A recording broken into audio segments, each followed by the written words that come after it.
Jim Carrey never merely imitates celebrities, he inhabits them. He slips into their cadence, their posture, their vocal quirks, and the strange little details that make them recognizable, then somehow magnifies all of it into something even more vivid than the original. That is what made his impressions so unforgettable. They were never just impressions in the ordinary sense, never just a quick voice or a familiar expression tossed out for an easy laugh. Carrey treated each one like a complete transformation, as if he were stepping across a line and becoming someone else for a moment. From legendary Hollywood figures to cartoon characters, from larger-than-life public personalities to the most absurd corners of performance, he approached every impression with the same total commitment. These are not just moments of mimicry. They are moments when Jim Carrey completely seized the spotlight and made it his own. One of the strongest examples of that came when he took on Bruce Dern. What made the impression so funny was not simply that he could reproduce the man's voice or echo his mannerisms. Plenty of comedians can do that much. What Carrey captured was the deeper energy beneath the surface, that intense, slightly erratic, faintly confrontational presence that makes Bruce Dern so compelling to watch in the first place. The audience did not laugh because they recognized a clever imitation. They laughed because it felt as though Bruce Dern himself had somehow appeared in the room, only filtered through Jim Carrey's wild physicality. That was always Carrey's secret weapon. He never stood at a safe distance from the character, pointing and saying, "Look, this is what this person is like." He stepped all the way inside, and that full-body commitment made the performance feel both affectionate and merciless at once. That same fearless instinct showed itself in one of his funniest reflections on being Canadian. Jim Carrey may have moved away from Canada, but Canada clearly never left him, and he proved it by turning every stereotype into a miniature comic epic. Instead of resisting the cliches, he embraced them so completely that they became something cinematic. Suddenly, Canada was no longer just a country.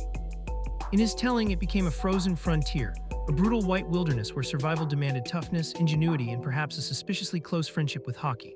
He painted a world of blinding cold, hostile landscapes, improvised igloos, polar bears lurking nearby, and hockey pucks flying through the air like natural disasters. It was ridiculous, exaggerated, and delightfully overdrawn, but that was exactly why it worked. Carrey had the rare ability to take something small and familiar, like a national stereotype, and inflate it until it felt like a fully realized world the audience could see unfolding around him. Even the paparazzi were never safe from becoming part of his act. Where many stars saw them as an annoyance or a threat, Jim Carrey saw material.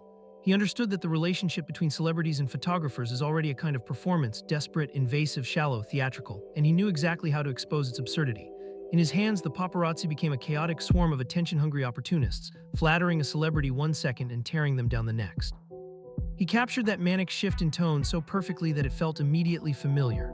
The fake friendliness, the breathless urgency, the forced excitement, the empty praise shouted just loudly enough to provoke a reaction. He turned all of it into comedy within moments. What would have irritated most people became, for Carrey, another scene to play, another circus ring in which he could perform. That was part of what made him extraordinary.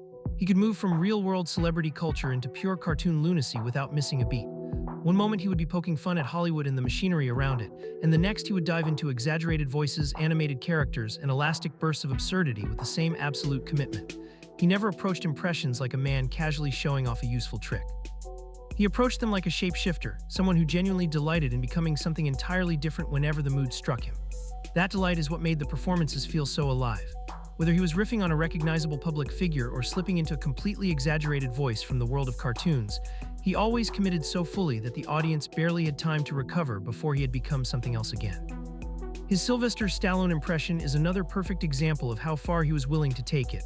Most people doing Stallone stop at the obvious: the heavy voice, the half-mumbled speech, the clenched expression, maybe a hint of Rocky's bruised determination. Carrey went much deeper. He found the physical language of Stallone, the compact toughness, the battered but unbreakable stance, the sense that every sentence has had to fight its way into the world. He captured the odd musical quality in Stallone's speech, the way his words seemed to stumble and land at the same time, and he wrapped all of that inside a physical performance so convincing that it felt less like parody and more like temporary possession. For a few seconds, it no longer looked like Jim Carrey pretending to be Stallone. It looked like Stallone had somehow been channeled through Carrey's body and amplified by Carrey's comic instincts. That same instinct made all of his impressions feel unusually physical. Jim Carrey never stood still and relied on the voice alone. He moved the way the person moved, he breathed like them. He tilted his head at the same angle, tightened his jaw, shifted his shoulders, and rearranged his face with such eerie precision that the audience often started laughing before he had even spoken. The impression was already visible. That was one of the great differences between Carrey and almost everyone else who tried the same thing. He understood that a person is not just a sound. A person is rhythm, tension, gesture, posture, timing, and the tiny unconscious details that live in the body. Carrey caught those details and exaggerated them just enough to make them explode. That is why his impressions felt complete. They were not just heard, they were seen, felt, and experienced as full transformations happening in real time. Even in his most casual, offhand impressions, Jim Carrey carried that same razor-sharp precision. Nothing he did ever felt lazy or thrown away. When he joked about Kevin Bacon, for example, it was not a cheap or passing jab at a recognizable name. It was carefully sculpted, shaped with intention, turning a familiar face into something entirely new. Carrey had an almost surgical awareness of how people present themselves, the angles they favor, the gestures they repeat, the subtle ways they perform their own identity in public. And what made him extraordinary was his ability to isolate those tiny, often invisible details, then stretch them just enough to reveal the comedy hidden inside. He did not invent absurdity out of nowhere. He uncovered it, magnified it, and placed it directly in front of the audience until it became impossible not to laugh. Jim Carrey, however, not every impression came from the same place. Some were driven purely by instinct and playfulness, while others carried something deeper. Jerry Lewis, for instance, existed in a completely different category.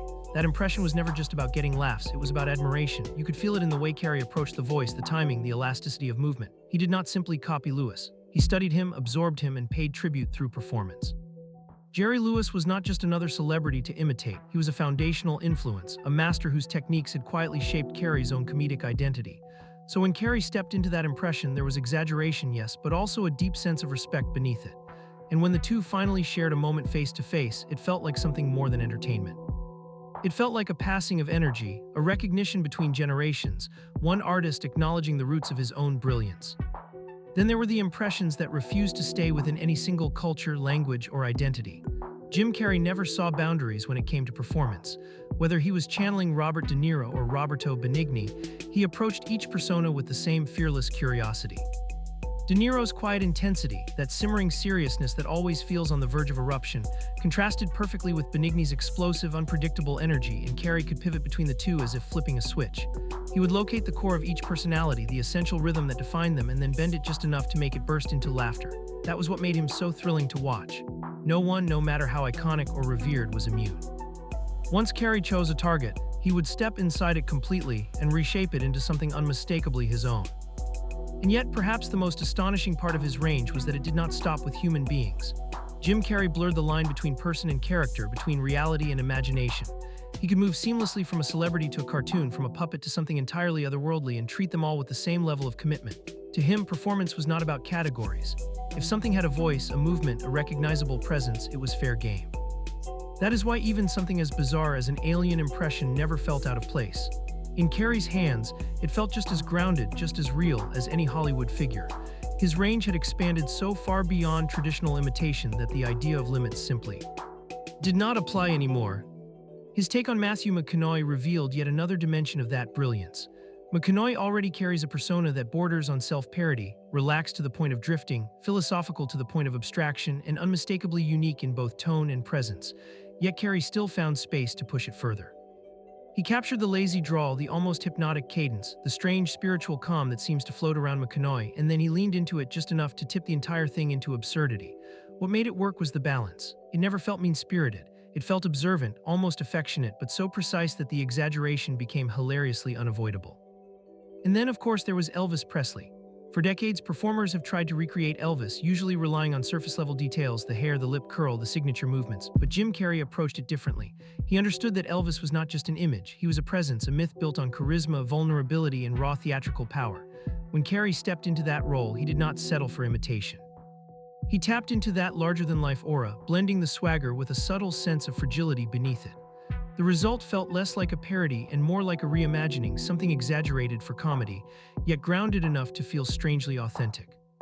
The same principle applied when he took on Pee Wee Herman, a character so specific and eccentric that even attempting the voice can feel like stepping onto unstable ground. But difficulty never discouraged Carrey. In fact, it seemed to energize him. He embraced Pee Wee's peculiar innocence, the childlike enthusiasm, the odd, almost surreal awkwardness, and expanded it into something larger than life. What made the impression so effective was not just accuracy, it was commitment. Carrey did not approach the character cautiously. He threw himself into it completely, amplifying every quirk until the performance felt almost unstoppable. That is why even the strangest impressions felt fully realized. He never held anything back. His work with puppets and ventriloquist-style performances revealed yet another layer of his talent. Here, the transformation became even more surreal. Carrey did not simply control the puppet, he became it. The voice shifted, the body language changed, and the line between performer and character began to dissolve. Suddenly, it no longer felt like a man delivering a routine. It felt like a completely separate entity had taken over. That kind of performance requires something beyond skill. It demands surrender, a willingness to disappear into the act entirely, and Carrey seemed to thrive in that space. Even something as simple as playing a salesman turned into a masterclass in controlled chaos. Jim Carrey could take an ordinary, almost mundane scenario and twist it into something unforgettable. A simple pitch became a spiraling display of awkwardness, tension, and perfectly timed absurdity. He understood embarrassment as a powerful comedic tool, using silence, facial distortion, and escalating discomfort to draw the audience in. What began as a straightforward setup would slowly unravel into something far more complex and unexpected. That was the deeper secret behind all his impressions. They were not just accurate portrayals. They were carefully constructed performances built with rhythm, pacing, and dramatic instinct. Perhaps nothing demonstrated his confidence more clearly than his willingness to perform these impressions in front of the very people he was imitating. That is where most comedians hesitate. Carrey leaned in even further. When he performed Jack Nicholson, he did so with a fearless sense of play, fully aware of how iconic Nicholson's presence is. The voice, the attitude, the unmistakable edge, all of it had to be perfect. And somehow, Carrey delivered exactly that, capturing the essence instantly before pushing it just far enough to make it undeniably funny. It was a risk, but one he seemed to enjoy taking. There was also something uniquely electric whenever Jim Carrey existed in the same creative space as another comedic giant like Robin Williams. Even without direct interaction, the energy felt amplified, as though two unpredictable forces were occupying the same moment. With Carrey, there was always a sense that the performance could turn in any direction at any time, political, surreal, self-aware, or completely unhinged. That unpredictability was not a flaw. It was the essence of his appeal. He made comedy feel alive, unstable in the best possible way, as though it might collapse or explode at any second and somehow still land perfectly. Even in later years, as he turned toward political figures and contemporary personalities, that instinct for reinvention never faded. He was not interested in shallow caricature. He looked deeper, searching for the behavioral patterns. The rhythms of speech, the peculiar habits that defined a person beyond their public image. By focusing on those elements, he transformed political impressions into something more than commentary. They became performances, theatrical, revealing, and often surprisingly entertaining, even for audiences tired of the subject matter itself. In the end, that is the clearest way to understand Jim Carrey's brilliance as an impressionist. He did not imitate surfaces. He captured energy. He located the hidden mechanics inside a personality, the ego, the insecurity, the rhythm, the theatricality, and translated them into something dynamic and explosive. He could be affectionate one moment, merciless the next, playful, absurd, or all of it at once. But he was never careless. Every impression was built with attention, instinct, and complete commitment. That is why these performances continue to stand out. They are not just funny clips of a comedian doing voices. They are transformations, vivid, physical, unpredictable. Jim Carrey did not simply outshine the celebrities he imitated. For a few unforgettable moments, he became a version of them that was even more alive, more exaggerated, and somehow more real than reality itself. And that is why we are still watching. That is what made Jim Carrey different. He was never just doing impressions for laughs. He was transforming into people so completely that sometimes he outshined the very celebrities he was imitating. And honestly, this is only the beginning, because some of his wildest, funniest, and most unbelievable moments go even further than what you have seen here. So if you want more scripts and videos like this, make sure you subscribe and stay with the channel, because the next one is going to be even crazier.